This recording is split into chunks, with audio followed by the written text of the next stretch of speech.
The following is brought to you by Total Seal Piston Rings, the leader in ring seal technology. TotalSeal.com.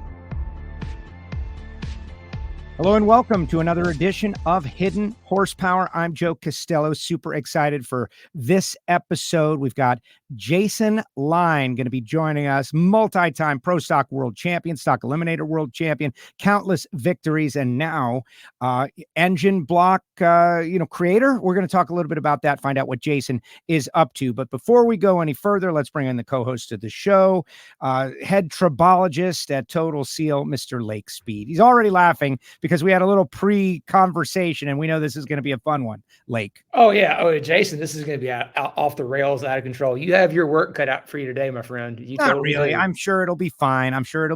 We've all got relationships from the past, and where's Jason been and what's he up to and all of these things.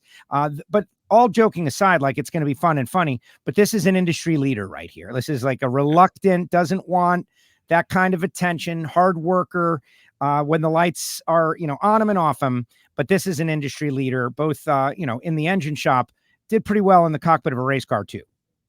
Oh, no doubt about it. I mean, you can't deny Jason's accomplishments in drag racing. Obviously, what he did in Pro Stock was really phenomenal. Those were the glory years of Pro Stock, right? That was the toughest of the tough. And those guys climbed a really high mountain and did some incredible things.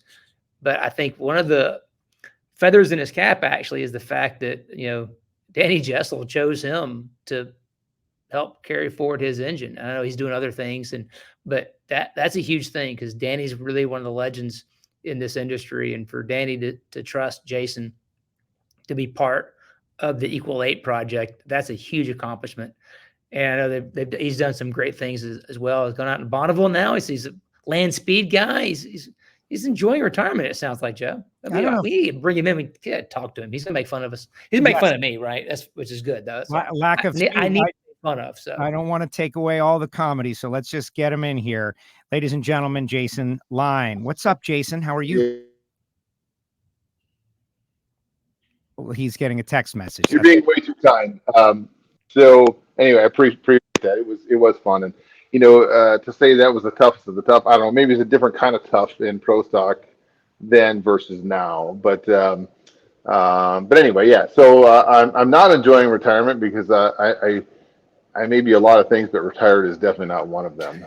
So you need to work for a living. Is that still happening? My wife and kids, they have this crazy thing. They want to eat like 3 times a day, and they want clothes and all this stuff. Like, I don't know, they're very needy. So yes, so I have to work, and I like working, so it's all good. So and I get to do some interesting things. I've got some interesting customers with interesting projects, and of course the Equal 8 is you're right in saying that's probably the most honorable thing that anybody has ever entrusted me with. Danny, giving me the opportunity to work on that engine is a huge honor for sure. And they're the whole Jesel group, the whole Jesel family. They're one of a kind for sure, and of course they make the best stuff. And to be involved with them is absolutely an honor for me for sure. So what's the status? Like let's start there. We've got so many things we can talk about with Jason, Lake, but just start there. I know there was, Lake mentioned, some land speed efforts. Catch us up on that. Yeah, so we've tried to run it at Bonneville, but it keeps raining there. So hopefully this year it's not going to. So the engine's ready to go. We're building some new ones. We're going to build one for comp eliminator for drag racing, and we're also working on having tooling made so we can cast a cylinder head for it. So instead of using a billet head, we just thought it'd be better to do a cast head, because I think in the end we'll end up making quite a few of these. So that's the plan anyway. So we're working on that, and it's in progress. But as Richard Maskin told me one time, things in the casting world, they don't happen like they do in racing. It's kind of like watching paint dry, which is painful, but it is part of it, and you can only rush it so much. Lake, so talk about this engine a little bit. So for people who don't know what the Equal 8 is, give them a couple minute overview of what makes this engine a little bit different, why it's special. Well, it's very different, but the biggest thing is it was sort of the culmination of Danny looking at engines over his entire lifetime and saying, "Hey, this is how an engine should be built. This is the right foundation." So, it wasn't a finished engine per se. It was just his idea of what the foundation really should be like, and it is a great foundation. It is, and it's a great engine. And if we get to working on it more, there's no question. We're going to be able to do some really great things to make a lot of power with it. So it's a cool engine, and it's part of his legacy for sure. The name Equal 8, right? There's something to that, as in the Yeah, runner length. What is the equal column valve train, and just him straightening up everything and packaging everything to where the push rods are nice and straight, and it's an engine made to run high engine speed for sure. Because it can turn a ton of RPM, right? Cool. That's not going to be one of your limits. No, we can turn it. Yeah, there's no rule. There's nobody telling us we can only run it 10.5. So that makes me happy. So it's yeah, that might have been a dig. I don't know. It's definitely it's a no holds barred. Hey, make it do whatever you want it to do. Is there some benefit to that at Bonneville? You think having be able to turn more RPM like that? No, at Bonneville, I tried to tone Wayne down a little bit. He's like wanting to run 11,000 for 5 miles, and I'm not really interested in that. So so we try to tone it back a little bit, and we'll stick with maybe 9,200 for 5 miles. So I'm super cool with that. So but. And this has happened to me before, certainly for quite a few years in Pro Stock. I got confused and thought the tachometer was a speedometer, and it's not. And so there's definitely a time to run a lot of engine speed and a time to maybe roll it back a little bit. That's interesting to hear you say that, because can we say now, like this was years ago, that you guys had engines that some say were over at 500 cubic inches, we're over 12,000 RPMs? Like, is that stuff? That is absolutely 100% not true. Okay. I think the highest we hit on accident, we saw 11,900 something on a run or two, but the highest we ever tried to cross, I believe, was in the 11.6 to 11.7 range, and that was plenty high. It was too high. It was really kind of probably dumb on my part, but whatever. It was fun. We learned a lot, and whatever. I don't regret it. It was there was a lot of things to learn there, so it was a cool project. Like that era of Pro Stock had to be pretty. I know it was tough, right? Because you had a lot of competition, Sure. A lot of good duking it out, but not having a fence where you could go to 11.7 if you wanted to, right? Even though it maybe wasn't the right direction to go potentially, but the fact that you could, that had to make that for just incredibly interesting. Like you could just lose your. Yeah, well, it's kind of like Ben, like just because it can go there doesn't mean you should. So, right. but it was cool to do, and it really was. And again, learned a lot about a lot of things. So yeah, it was all good. I just we'd have won more races probably if we'd have just toned that back a notch. But whatever, hindsight's 2020. So it was still like I say, it was still fun. Still learned a lot. That's cool. The nature of how much of that can apply to the Equal 8, since you have a better foundation? Yeah, lots. Of course, a lot of things have changed since then. So certainly this is more geared to do that. But yeah, a lot of it applies for sure. All of it does. Being in an arms race, like that's what's interesting to me. Like just 24/7 or however long you can be awake and be productive, competing to find power. That was Pro Stock. What did that do to you as an engine builder, knowing all of those things? I think you once told me, like, once you've done it the right way, you can't unlearn that, and you can't let anything less than the right way get out of your eyes. Yeah, it's hard to back up a little bit for sure, but sometimes it's necessary. But it was like say, it wasn't always the right thing to do, but we certainly put a lot of. It wasn't just me. There was a lot of folks. We put a lot of effort into it, and it was fun. It was interesting for sure, but. I'm not sure I'm ready to do it again, but it was fun at the time. So about this new block of yours, so Equal 8, we could go on. I could ask you about a bajillion questions about the Equal 8, but I won't I won't bore you or everybody else with my dumb questions about the Equal 8. What's this new block you got? Big block Chevy. So yeah, well, before we got on the air, we talked a little bit with Joe, because Joe's a little messed up. He's a Pontiac guy. He likes Pontiacs, and I'm a Buick guy, so I'm a lot messed up. But he had asked me about casting Buick blocks, and we did that. We made a few Buick blocks, and it was more for me and my partner Dan to I guess fulfill our needs, and just sort of to learn about the casting industry, which is a unique industry. It's painful. It's hard. It's certainly one of the hardest things that I've ever tried to do. But so we did make a few Buick blocks, and we have some done, and eventually, we'll run them. But right now, there's more important things. So the big block Chevy, kind of what started it was I really just needed a 396 block, and my brother needed some, and we couldn't get them, so nobody would make them. So I said, well, we'll just make them ourselves. I mean, how hard can it be, right? So and it was like a romantic, yeah, it's a romantic idea. Just don't do it like it's really hard. So, but and Richard Maskin, he was certainly one of the people that talked me into doing it, and unfortunately he passed away on me. So I lost not only him, but a lot of really good information. So. But anyway, we're too deep in. There's no looking back now, and it's been really interesting. I've learned a lot. It's been really interesting for sure. So let's dig a little deeper. So we got a couple of photos of the blocks. I asked Jason to shoot me over some photos. And so what are we looking? You obviously see the valley there, like very reinforced. But what is this block for? Like, what kind of racing? Is it for the enthusiast who just wants to go, super comp racing? Is it for something high end, like comp eliminator? Like, who's the end user potentially for this block? Or is it an everybody block? Or is it a pro stock?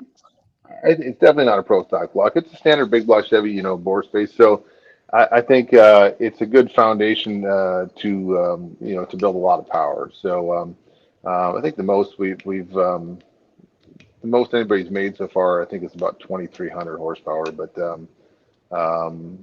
it's I really started because I really wanted a stocker block. I've always been near and dear to stock eliminator. So we wanted to build a 396 stock eliminator block. So, but you can go up to like 4, 6, 25 bore. We have two different versions. We have a lightweight version, which is what we call the 396 block, and the standard version, which would be up to 4, 6, 25 bore. So, and we have a tall deck with a raised cam as well for like the top sportsman, top dragster, super comp, super gas. Or just somebody who wants to make a lot of power for a bracket engine. So yeah, it's a good foundation. Just tried to make it a little racier, a little nicer than what was out there, and we're much like any race engine, we're continuing to improve it as we go, and we're learning about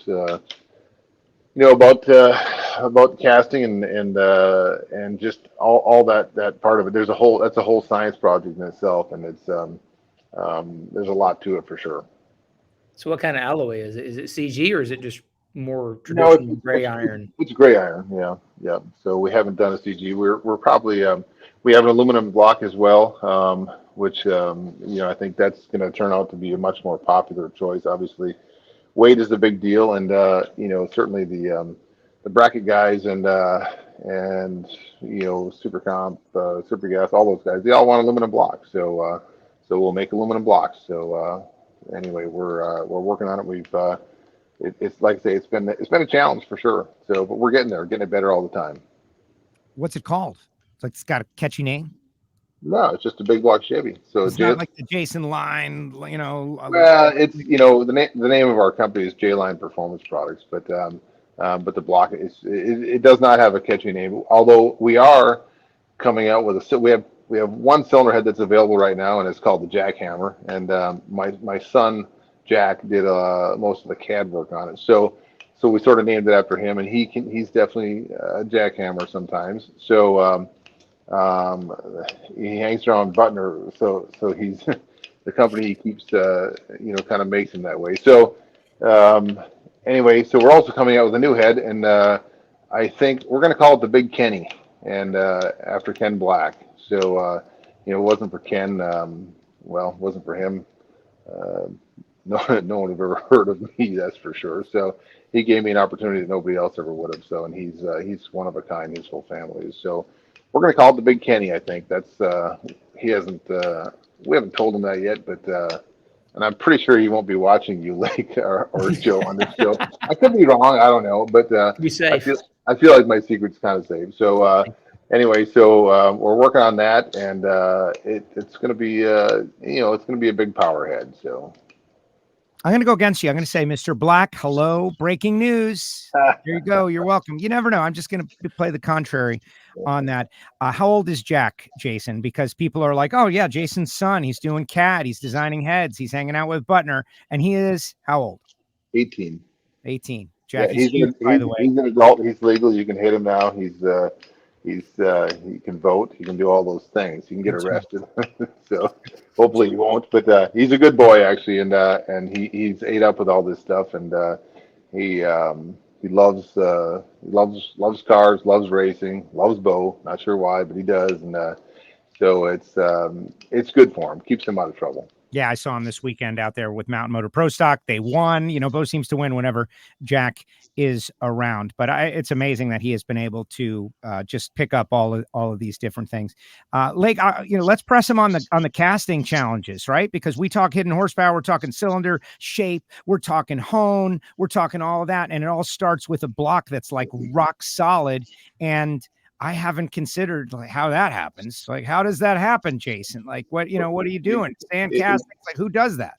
It can't be too rock solid, otherwise you can't machine it. So, there's definitely it's a huge science project for sure. And it's the second oldest profession in the world, believe it or not. And people have been doing it for years, and we're still learning better ways to do it. And I know like this much about it, really. All I know is I want to have a good block. So I've tried to surround myself with good people that are trying to do the same. And it's a mindset. Just like building a race engine or a race team, or whatever. Everybody has to pitch in. So I feel like we've got ourselves surrounded with the best people. We've got a couple different places to machine the blocks, and they're fantastic. And we try to all the blocks are CMM, so they're really machined to a high precision machining for sure. Well, Joe can appreciate that because he has his block, and it's now been precision machined because it needed it because the cam bore tunnels were not straight. Nothing was exact. Like, that's the thing that I didn't fully understand about this with Project Pontiac. It's like, this is a brand new thing, right? Is it ready to go? No, it is not ready to go. Like, everything is close, but they, on the Rottlers at Straub down there at the Engine Performance Expo, they did everything to it, and everything moved a little bit, like, to make it right. And I didn't fully understand. Well, that's one of the things we're trying to do is try to do that part of it better. Everybody. I got to say this the right way. Everybody loves the LS engine, right? And there's a reason they love it because there's a lot of really good things about it. And we want to eventually take the big block Chevy and have it to where it's you can bolt it together. You can buy a kit from us and bolt it together, and everything will fit as it's supposed to. And trust me, we're not there. We've got some good partners that are helping us figure all this out. I've aligned myself with a couple of good engine builders that are helping us weed through all these pitfalls, and there's a lot of them. So anyway, so we're getting there, but the goal is to be able to have pieces of parts that you can buy that actually they're ready to go. They actually do fit, and in racing that's kind of a rarity. There's not many pieces and parts that we would take out of the box and bolt on an engine. I mean, really. Bolt on in the engine building world means you bolt it into the mill or bolt it onto the lathe and then make it fit. That's a fact. I did a project, years ago with Summit, and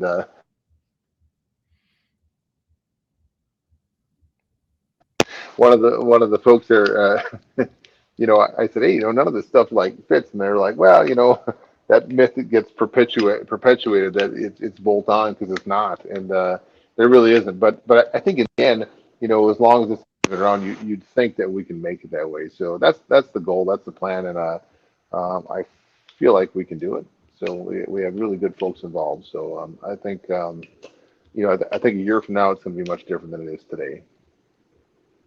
Excellent. No, I think it's that's a good goal to have. And I fully didn't understand that. Lake had said it, and they had done it with the first EPE project engine, but everything, bearings, everything. It's just like not quite what you need it to be.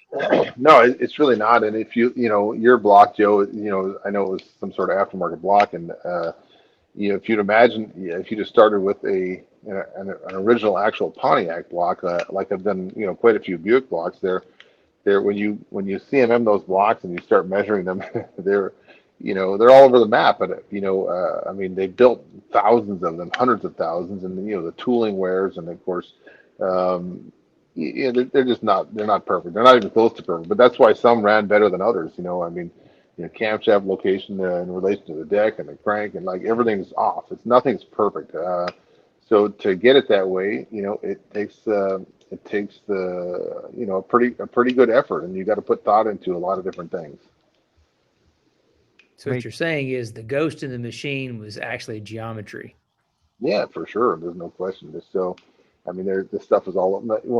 I had Bob Olson at KB. Bob was like one of the best machinists ever, and Bob, I had him do, I think, 3 Buick blocks for me at once when I was on my quest to see if we could get the Buick to run in the 9s, and like him and Andy Cooper, they did them together, and they one of the blocks, the cam was like, it was like 15 thousandths down in the back, and it shifted over to the side 17 thousandths, and it just wasn't very good. So that ended up in my partner Dan's car. So I don't know, I'm not sure why he didn't get the good one, but of course it doesn't run as good, and it's not going to run as good. So your cam timing's off. It's just not a good.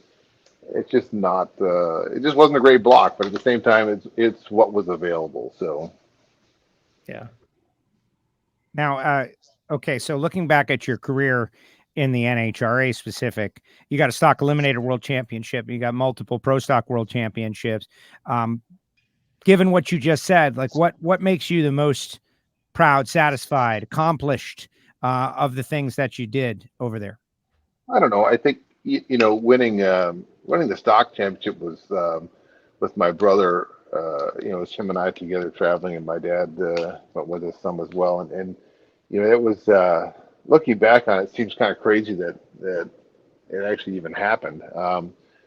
So I'm proud of that, and like it was really a lot of fun, and I'm glad I got to do it. I could never do it again. And first of all, everybody's like way better nowadays, and I'm old, so like they're everybody's so good nowadays. But I'm very proud of that. I'm certainly proud of the fact that I got to race pro stock and do it there and be successful as well. It's a lot different. That's certainly more of a team sport. It wasn't just me. I was just the knucklehead who could mess it up. So, but I learned a lot by doing it. It was fun, and worked with some good folks over the years. So I don't know if I'm more proud of one or another, but probably the one that's, I guess, fondest to me is certainly my Stalker championship. Like, what year was that? 1993.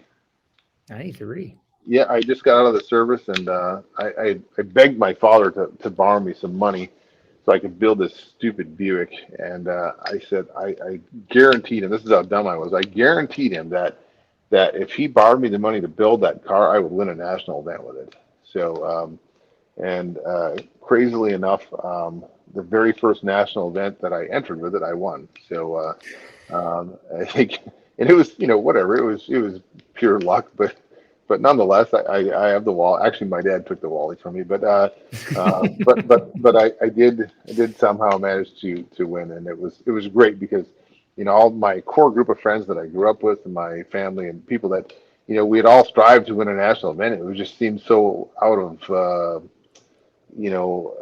seemed out of touch, really, and to have it happen was just a really fun moment for sure. That's awesome.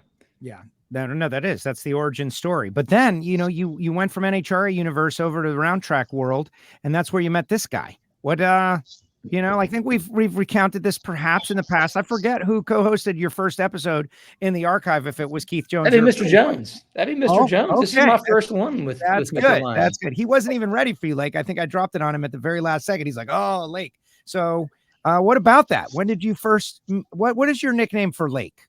Well, life's about choices, I haven't always made good ones, but Lack of Speed Junior, which is I don't mean any disrespect to his father. Fantastic. At all. No, Dad was fast. I'm lack of. That's right. Because if I was fast, I wouldn't be sitting here right now. Right? I think be honest. I think it's fitting. That's all. But fitting. but I mean no disrespect for that. But I mean, in your defense, you had to live up to your father's legacy, which it would none of us could have done. So so it's all good, and I mean no ill will when I say that. Oh no. So all good humor, buddy. Because we're both from the Mark Cronquist school. That's the guy that we have in common. We love Mark, and shout out if Mark's listening.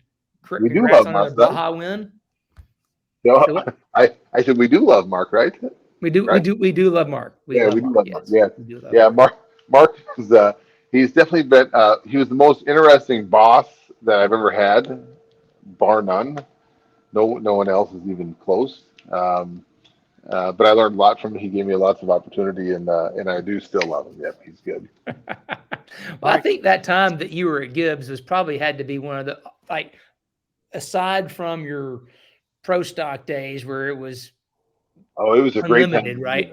No, that time in NASCAR had to be crazy innovation, and at Gibbs was.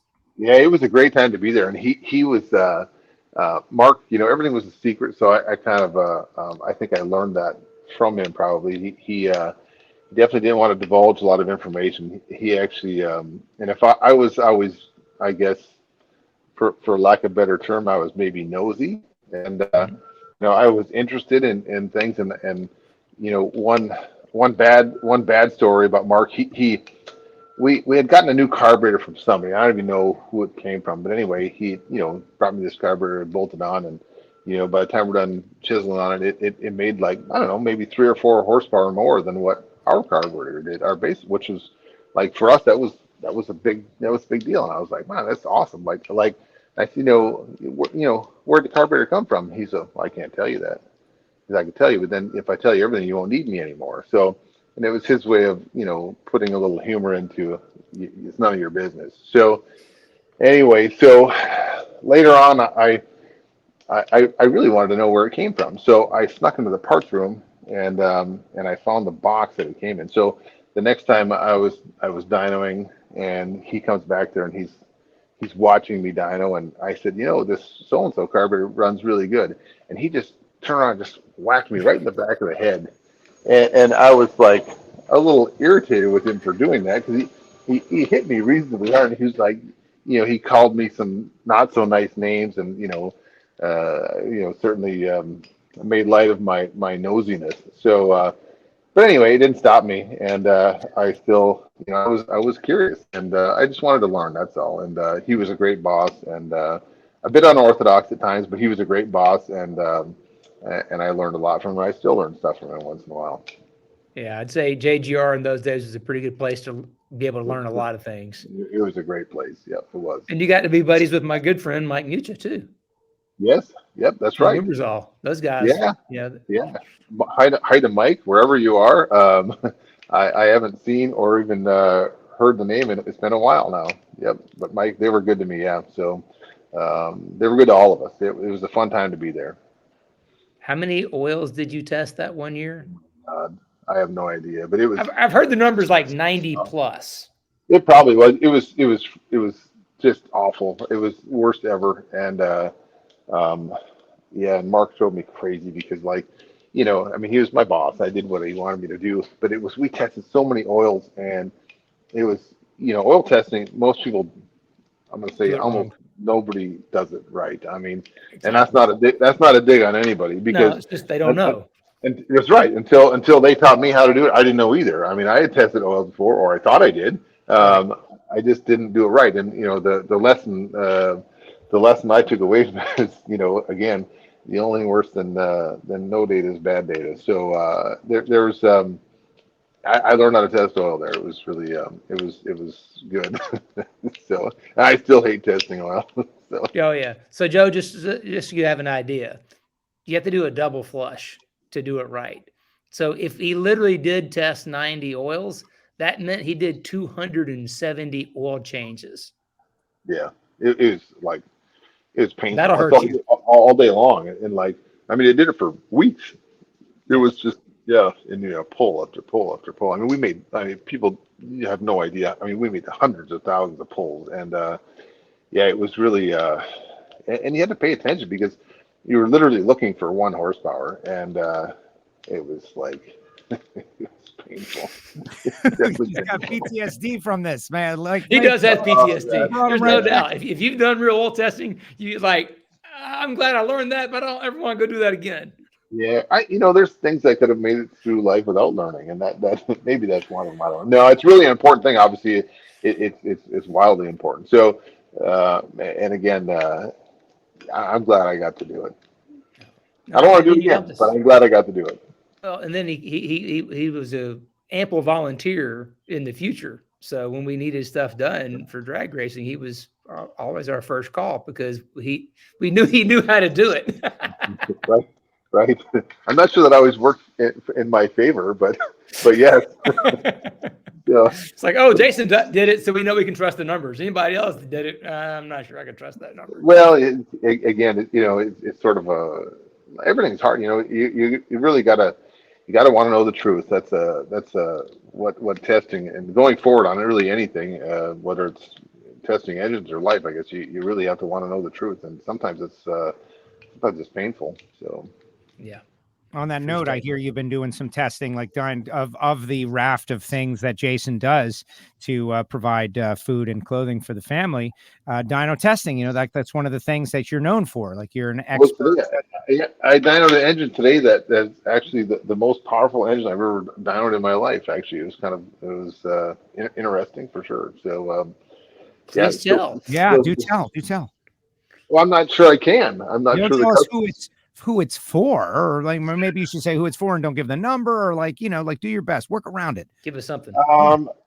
The engine, it's actually Joe Hornick built the engine and he brought it to me to dyno, and so it's a very, very nice engine for sure. Wow. Okay, that's if you want to know the details, you got to ask him. I don't know. I didn't ask you. It's a Hornick engine. That means it's going to be high end and crazy. I'm just testing. It doesn't look like it was cheap. So, but neither was his dyno testing. But really, it's a nice engine. Made a lot of power. So you have Larry Morgan recently has picked up the performance. We were talking this weekend about how it was one of the first engines that Larry had built, with Foltz heads and everything. But that a Larry Morgan hands-on built the engine that he's racing out there, and they've got power. And I happen to hear from Mr. Beaver that you did some dyno testing for that, and that you gave it the thumbs up. Can you, without giving any details away from them, can you talk a little bit about that process? So you're still kind of on the surface of NHRA Pro Stock. Sure. I can't give any secrets away because I don't know. All I did is dyno test it. So all I did is whatever, put on the dyno and try to tune it up and evaluate the engine. Right. That's what you're doing. So they just asked me if to test it, and I sort of reluctantly said yes. But anyway, Mark is a super, super good fella, and so is Larry. Larry's a character, but super, super good fella. And so I did it, and it was fine, and it was fun, and they've done pretty well with it. Like I think it's it's a pretty good engine, really. So I would say I give Larry an A+. Yep.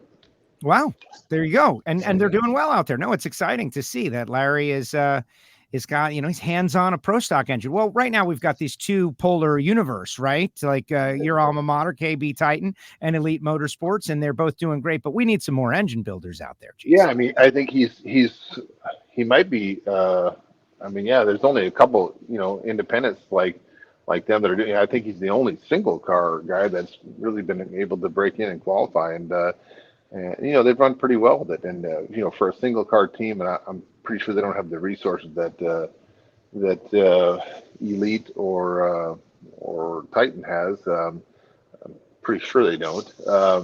So for what they've got, I think they've done very well. So, Lake.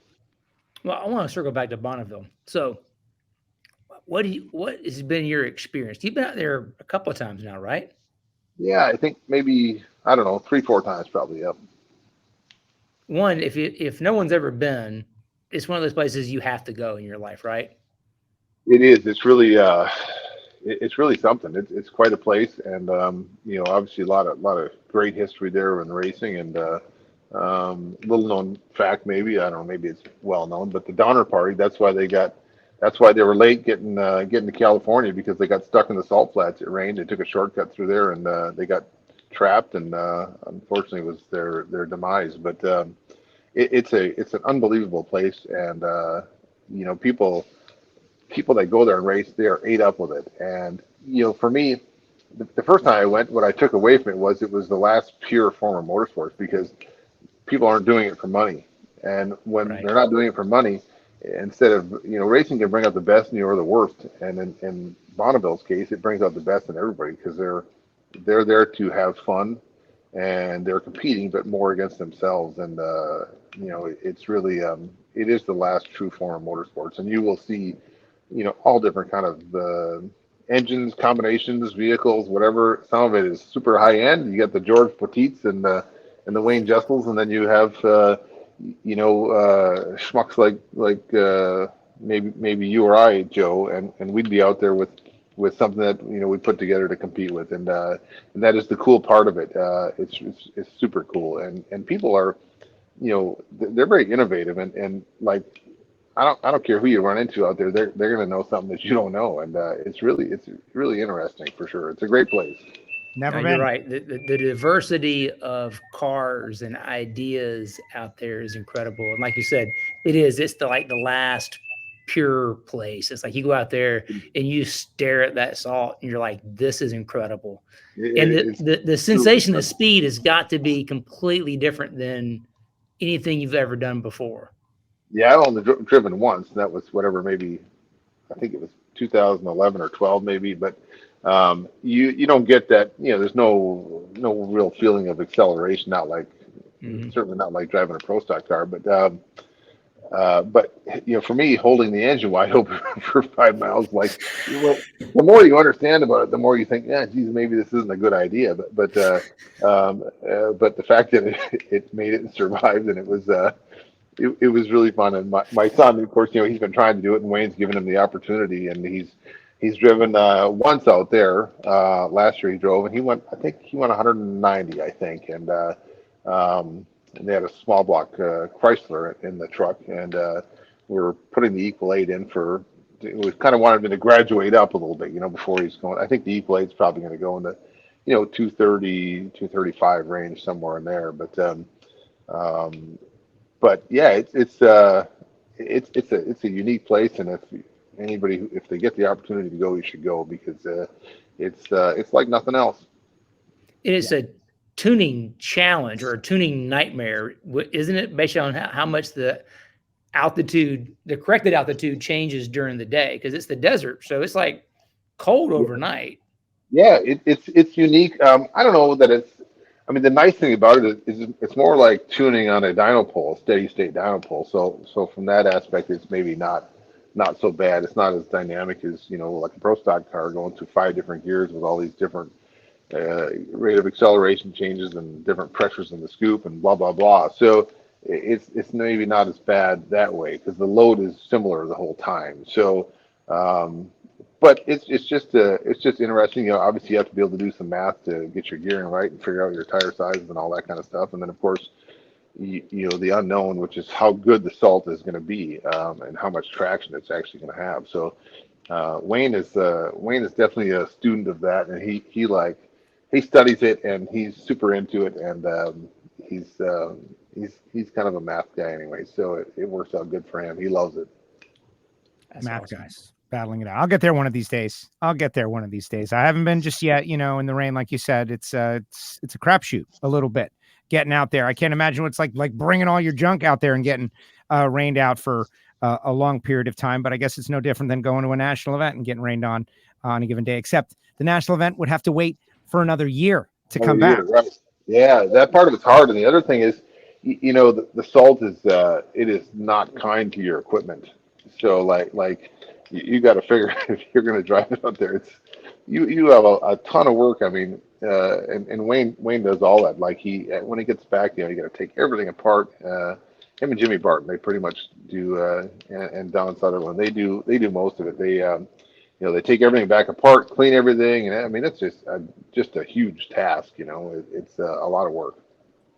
All right, final wave of the show here. We're going to go into some open conversation. I know you got some things that are on your mind, Jason. But before we do that, the blocks, right? People who are watching the show, like they're interested. Like, where do I get that? Like, Jason Line's made a block. It's going to be for sale, or it is for sale, or what's the situation? Like, where is it available for people that are interested? Well, right now it's kind of only available from me. So there's a couple other places, a couple other guys that have sold them as well. But Sunset Racing has sold quite a few for us, and he's been a great partner. And I've known Joe since from the Pro Stock days, and he's been a big ally to help us work out some of the issues. He's been a big help. Bob Brabantzik from the Carb Shop has, and so has Sandy Wilkins.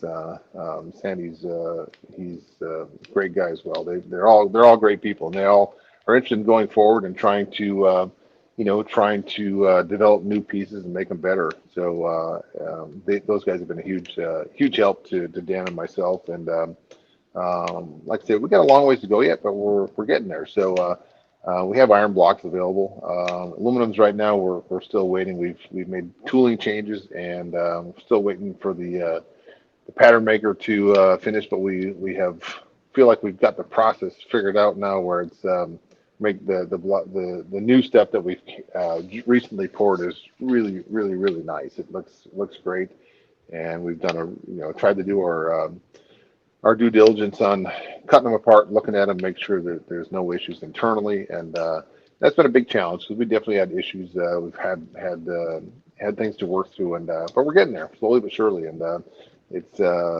like I say, it's as Bob Fox told me one time. Every university costs money, and this one's been no exception. It's been tough. So, but if it was easy, everybody would do it. Right. Exactly. So engine builders that want to buy these blocks need to contact you. Racers that want their engine built with that should call Sandy or Joe or the guy. Yeah, they can also buy them through them as well. Yeah. Okay. Awesome. Are you in the Wilson catalog? I knew that was going to happen, or maybe it didn't happen. Yes. Yep. Keith's been also a big proponent for us. He's a great guy, as you know. He's he builds high-end stuff and does he does a great job, and he's a good guy to be aligned with for sure. So he's doing some stuff for us. We always have new stuff cooking. We're working on new stuff. It just takes a while to get it all finished and to develop them, and really before they're released into the wild, of course. So really we've been very selective about letting stuff out right now, just because we want to make sure that it is what we say it is. And of course, it's a hard process for sure. He did the intake for Project Pontiac, and he forced himself on us. Like, yeah, he's like, I'm doing it. And I'm like, well, but nope, I'm doing it. It's like, yes, sir. Yeah, he likes to pick up, vagrants and whatever. So like he likes to help those of us in need. That's why you and I are friends of his, Joe. So yeah, maybe, man. Oh, well, listen, whatever. The guy. Yeah, no, he helped us a lot back in the day with Pro Stock stuff, and Keith's a smart guy, been around a long time. Does unbelievably nice work. All right. Do you have an eye on Pro Stock at all? Like, do you watch? Do you pay attention? Do you know what's going on? Are you up on the weekly ins and outs? I try not to, but I've got a few folks that drag me in. My son, he's ate up with it, so he watches constantly. Even if I don't watch, he's like he'll tell me. And of course, I do have friends. Still on some of the teams, I have friends. They're still out there. Even Michael Heiner. I hate to say it, but Michael, I still talk to Michael often enough, I guess. Are you gonna? Okay, that's very nice of you. See, like that was a sweet thing. I thought you were gonna attack him. Which I don't want you to do that. I want you to be nice, but no, I don't want to do it. He does that to me. So, I'm indebted to Michael forever because he did introduce me to my wife. So, so no matter how much I would like to disown him, I'm kind of stuck with him. So, no, he knows it too. he does. He absolutely used it against me. So, but no, I do still watch, and I'm maybe a closet watcher, but I do watch, and like I say, I do still have an interest. But things have changed for me for sure, and not the same as it once was. All right, but listen, I'm going to put a little pressure on you. If somebody came to you with a bunch of money and said, "We need you to build pro stock engines for us because we don't want to get them from the other two things that's bad for pro stock. We need you to get in this for the good of the sport, and we're willing to pay you also," would you do it? Right now I'm trying to get these the block business and the head business, trying to get all that going, and that is where my main focus is now. I do still, I do still have friends, of course, on different teams in all different classes. So I have an association with some of them, and I'm good with that. I like having my toes maybe dipped in, but that's far enough at the moment, right? For right now, anyway. I love that. Not that answer. He answered that perfectly, Joe. He did that really nicely. You're saying there's a chance. Yeah, well, he didn't close the door. He just kind of pulled it closed. He didn't click it. If I've learned anything in the last 5 years, you never say never. Never, so, right? But I will say, I'll say it again. I'm never getting back in a pro stock car. So I said it before. I'll say it again. So. Well, that's what Jack's for, right? Like that's what Jack needs to do. Right. It doesn't mean I wouldn't have an association with a team or somebody else, but I'm not driving again. I'm trying to speak it into reality here. And in my example, it's a real boatload of money, Jason, just so you know, like this, the example that I'm coming up with in my mind. It depends who's driving the boat, but you never know. You never know. See, we just created a framework of a conversation right there. If you're really smart, we just created it. Well, that's it. We'll just drop it. Okay. It would have to be the right people for sure. And the right, the right association, but, of course, I don't know. Yeah, that's tough. That's a tough question. Get the block business going, and then we'll reconvene. That's priority. So that is priority. Yeah. All right. So I want to ask your opinion on some Project Pontiac stuff, right? Because you've been tracking the story. But before you do that, like we always do on Hidden Horsepower, I'm sure Lake's got a final question or two also. But like your first episode, we asked you this. It's been a couple of years now. Advice for our next wave of engine builders and shop guys and machinists and all of these people out there who are hopefully following in your footsteps. We can't deprive them of a little advice from JLine. Oh gosh, I'm not sure that I'm really qualified to give advice. So yeah, you are. You gotta help them out in the grand scheme of things. You got a lot of opinions. I know that. Yeah, I definitely have opinions. That doesn't make them right, Joe. No, nobody said it has to be correct advice. It's just advice. I got you. Well, listen. I mean, we say it all the time, and I talk about it with different friends of mine in the industry, and who say, "Geez, they're." My joke is, why didn't I study in school? I could have been doing something different, but this is where I ended up. So, but the truth is that, racing has been great for me and my family. And I love it. I wouldn't change it for anything, but, unfortunately, right now is not the time for me to race or be involved. And I have to get this stuff off the ground, and that's the most important thing. But, if it's your dream, then go for it. Like, why not? Like, it's if you enjoy the mechanical part of it, there's still opportunity there, and you're not going to get rich doing it probably, but it's been great. I mean, you look around, there's a lot of folks who have really benefited from racing in a lot of ways, and you and I are both examples of that, Lake, and you too, Joe. So like, I mean, it doesn't mean you have to build an engine or do that part of it, but there's a bunch of different opportunities and industries associated with racing. So it's a great thing. Oh, like the gamble he took paid off, didn't it? He did. He convinced his dad to borrow the money to go build a race car, and it opened that door and made it possible. I'm hoping my kid doesn't listen to this because I hope he doesn't ask me for money.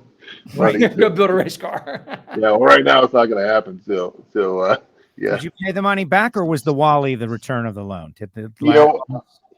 I never did pay him back. I didn't. And I'm pretty sure he still remembers that as well. But I never did pay him back. But I don't know that he really wanted it back either at that point. So I think the fact that ended up winning and then winning the championship the next year, I think for him that was good. I'd like to think that was payback enough. So, but if he needs money, like I'll figure out how to get it for him. So, got a couple more blocks to be good to go. Something right. We'll figure it out. Yep. Diehard racers. We've featured them multiple times. All right. So Project Pontiac, let me give you the update. Gary Stinnett's got it. Block heads. We got Edelbrock heads provided by Edelbrock. You got some port work done by Pontiac guy John Gadosh and all of that. We have yet to select a cam. It's a 55 mil cam bore. And that's where you wanted to give me a little note or so. Billy Godbold is going to help with the pick of the selection. Yeah, I was going to say, call Billy Godbold. Don't call me. So, but just don't make it too big. Don't make it too big. We're not. So, that's been a philosophy of the whole thing. It's more about velocity than it is, giantness. Well, I mean, how many inches is the engine going to be? 535. So pretty big for a Pontiac. That's big. So thanks to the aftermarket block from Pontiac. But and I don't know how good the head is, but you get the right people working on it. I mean, Stinnett's a smart guy. He's built a lot of stuff that runs good. You're in good hands. I'm sure it's going to run great. It will be interesting to see how much power it makes. And I mean, again, for a lot of people, they wanted to make power again. And I shouldn't say this, of course, after our previous conversation, but you don't need to run it to 11,000. So you run out of cylinder head long before that, of course. But if you can not run it quite so high, it'll last a little longer for you, and if you can make good torque, I think you'll be happy with it. I don't know what your goal is, but how fast do you want to go? Well, the answer is I want a reliable, powerful engine that I can run for several years in, bracket races locally. And, this isn't a class car. It's not a speed car. You're going to hate when I say this, but we're going to run it in super street. So ultimately we're going to go fast to slow down, but at as big a speed as is possible. With that last 200 feet of the track, it still be accelerating through is the goal to be competitive. Lake, you might not know this, but Jason is actually a huge origin of the motivation to do Project Pontiac, because when we would be interviewing down on the top end after he'd run pro stock, he didn't want to talk about like what he ran. He's like, where's the Pontiac? Why aren't you working on it? What's wrong with you? You got a car, you and your dad, like leaning on me, intense pressure. And he's the one. Thank you. And he is the one that helped me get on the track we discovered the block was cracked, and then obviously there's a whole host of issues that got us to where we are. But yes, thank you for that motivation, Jason. That was you're welcome. And you're I mean, obviously to do throttle stop racing, you're in the right place. I mean, I'm not sure how many people have won. Gary, he's the guy. Yeah, I'm not sure who's won more than him, but probably not many, if any. So he knows how to do it. He's forgotten more about that than I'm ever going to know. So you're in good.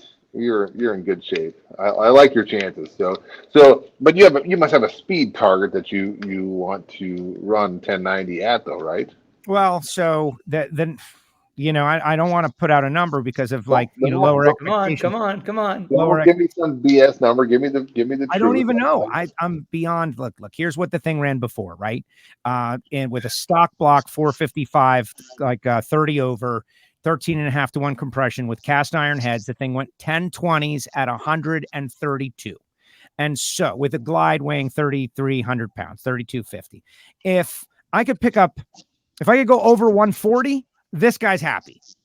Know what I mean? Yeah, the next 10 mile per hour. If you go over 150, you need all kinds of different safety stuff. It's not going to do that. There's no way. So this guy's happy going over 140. What's Gary happy with? I don't know. So we're gonna find out. And I don't know the computations to be able to guess. Well, Gary's probably a lot like me sometimes, where he might confuse his happiness with his customer's happiness. So I'm pretty sure he's not going to be happy with you going 140. So well, also Reinhardt challenged him on the air and said that his engine would make some more power than the one that Gary is working on, and that caused a little bit of an issue too. Does he still announce? Yes, he does. Okay. Yes, he does. He's still. Come on, that was funny. Of course, it's funny. It's funny. I mean, the problem with Alan and the microphone is like you can't stop him, right? So, yeah, I know we've had our moments too. So, but yeah, well, my money's on Stinnett. I'll tell you that. He's raising he's deliberately raising the expectations. He's talking about 950 horsepower and A modified and all of these things. And I'm like, no, man, lowering the expectations. I'm like, happy if we make 700. And it's a big back and forth. The thing is, the people out there in the world have been interested. Like they're all coming up, they're asking questions. Yeah. So I'm super excited about it. No, that is cool. And, I mean, Alan, I mean, has he actually ever ran? I know he claims he's run his car, but I mean, has he? Yes, but we have video of this. He ran. I forget what he ran. Did he go 998? Did he go 1005? I forget what it was. Yeah. Okay. When was this? Several years ago. There was a test at Tucson, and he went out there and he got in on the test, and he made. How fast did you go last summer, Joe, or whenever you went? You went last year, didn't you? You ran someone else's. Was there a truck you ran? Oh yeah, I ran a super street truck, so I went 1090s at 142. And recently, Jason, you'll be happy to know I got my top dragster license. I went 769 at 184. So my speed credentials, my speed credentials are coming up a little bit. But it's I don't like driving other people's stuff. My dad told me not to borrow tools in race cars. No, your dad. That was good advice. Very sound advice. How'd you like driving the dragster? I'm a door slammer guy. I liked it. It was fun, but I prefer to be inside something than kind of like on something. Yeah. No, I get you. I'm a door guy too. So, yep, I get it. Yeah, but I had fun. Jimmy Stahl let me drive his car. He insisted, in fact. And yeah, man, 184 made me think about you guys up there, like 212, 215 in a door car shifting. Like, whoa, that is intense. And then I thought about the nitro guys going, call it 150 miles an hour faster and 320 less feet. And it just shocked my brain. It just doesn't really make any sense. Yeah, it takes a while to get used to that for sure. But yeah, no, that's crazy fast. The fuel cars they're unbelievable. So yeah, well, cool, good for you. That's kind of good. I mean, you're a little kind of late getting started, but better late than never. Well, that's the thing. Like I raced when I was a kid and I did well, but you got to go to work and you can't play. You have to work. Except someone convinced me that me going racing is actually part of my work with the podcast and with this show and the understanding of what you're doing. And it was tough. Kelly Topolinsky, Kelly Wade was a big part of that. She was like, no, man, if you race, you'll be able to relate better. And I obviously, yeah, true to that. I mean, Kelly's smart. She's 100% right.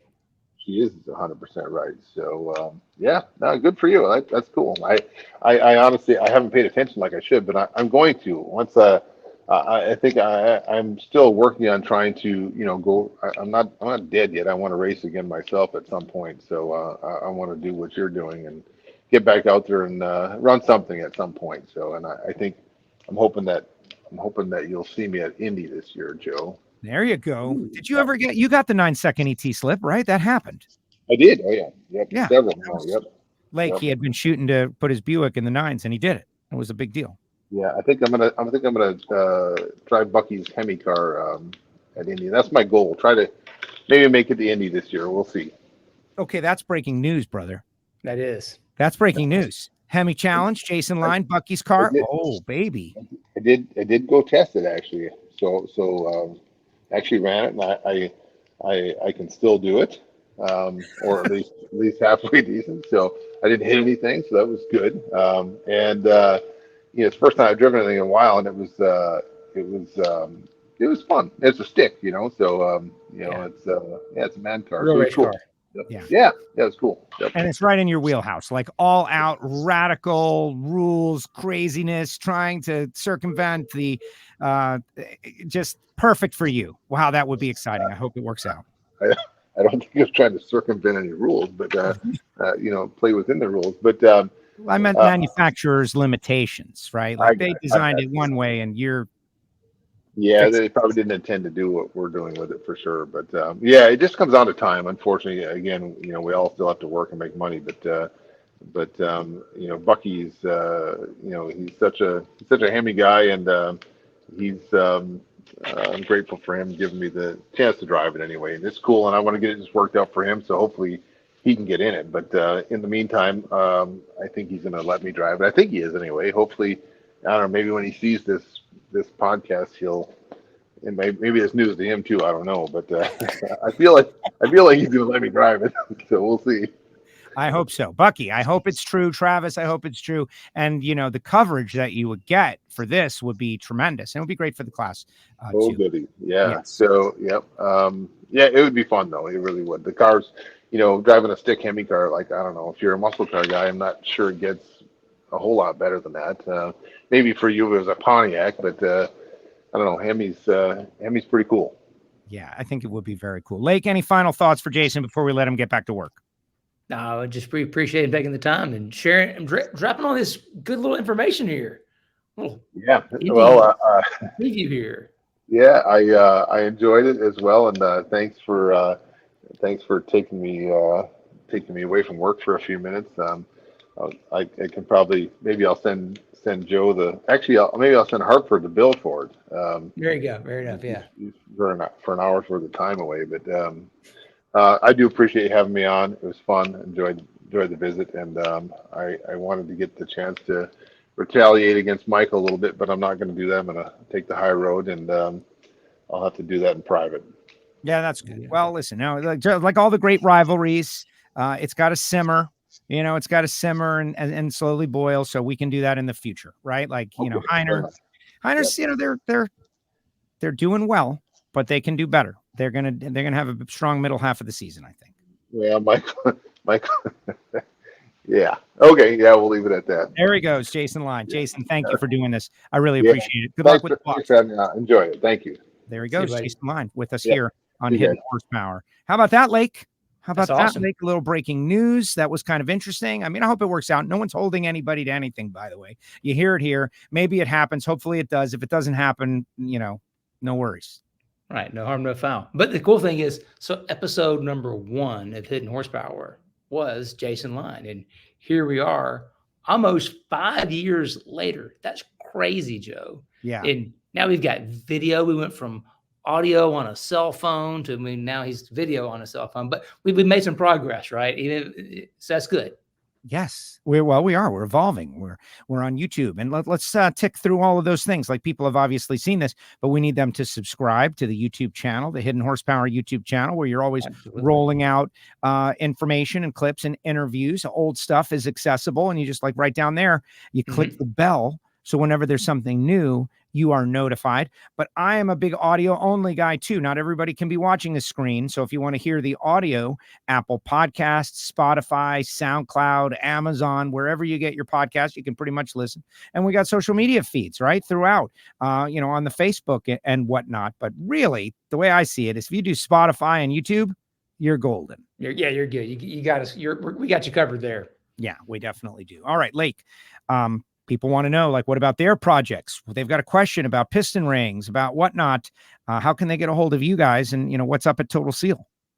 Oh, pretty easy. 623-587-7400 or info@totalseal.com. We got the new website coming here pretty soon, by the way. A little redo. There's some new tools coming out on the website.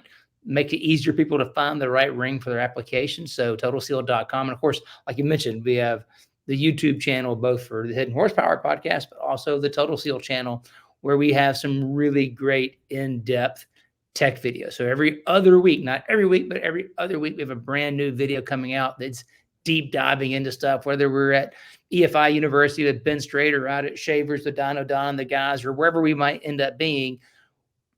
We're doing real hands-on testing and development and bringing it. So just like we do here, we bring the stars of engine building and let them tell their story on the Total Seal channel, we're going out there and putting this stuff to the test and sharing all that information with you, the viewer. And on that note, not to make you go too long on this, but you just had a honing class, right? You had a honing class. I showed up at Straub at the very last second, getting ready for Thunder Valley out there in the NHRA. I walked in and everybody was super stoked watching you go. I got to watch Lake like over the shoulders of 10 people as they're like watching him go through his routine. Very successful program though. And we talked about it before we got started. I just want you to reprise that conversation because that's why people are here. They're here to see JLine, wax nostalgic about his pro stock and stock eliminator career. But at the same time, they're there for that kind of information and how to gain this knowledge. Tell us about that honing class. Well, like we said, the key thing with the honing class is it's like that pressure cooker where we begin with the why. So the classroom kind of lecture part about ring materials and block materials and grit and abrasives and honing fluids and pressures. And, we get into all the details of the honing process and why we're trying to hone things differently than we did before. But then we go out to the hone and we use the profilometer, we use the different abrasives, and we have a block with different hardnesses in there, and we can go through and actually do all the stuff we talked about theoretically before. You can actually hands-on physically do it, see it for yourself. And all that happens in one day. And because of that condensing it down, that pressure cooker, like I mentioned earlier, it just distills it. So when someone comes in, it's the fastest way that I know to get up to speed, no pun intended, on this modern honing process for what we're doing with steel rings that don't have porosity. When we get into these modern rings, the thinner rings, the different coatings, and the way these harder blocks are, to optimize, not to say you can't do it the old way, because people do it the old way all the time, but there is a better way. And the best way to learn that is one of these hands-on honing classes, because all the distractions are removed. And that intense hands-on environment just makes it pop in your head. And the guys learn it and they know it and they go away empowered to be able to go make more power, but unlocking that hidden horsepower that's found in the tribology between the piston and the rings and the oil, all the stuff we talked about for all these years. Hands-on honing class is the best way I know to make it a reality for you quickly. Love it. Now, great stuff. And, we people will see if they follow the feeds when the next class. When the next classes are. Yeah, we've done 2 of them already this year. We did the one at EFI University, just did the one at Straub's. We're working on one at Rottler, potentially the weekend of the NHRA race out there. And Nice. Then we're also looking at doing one again at UNOH in the fall. So that's the schedule for right now. Those dates aren't locked in yet, but again, if you follow us, pay attention to the social media feed. We'll have the dates out there once they're locked in. Absolutely. Lake, great job. This was a lot of fun. Oh, thank you, Joe. Appreciate you getting Jason on for us. That was fun. Yeah, great times. All right, there he goes. Lake Speed from Total Seal Piston Rings. Thank you very much, Lake. I'm Joe Costello. If you want to hear more from me, interviews with drag racers, can go to WFOradio.com, WFO Joe. Follow me along. This has been Hidden Horsepower. Big thanks to JLine.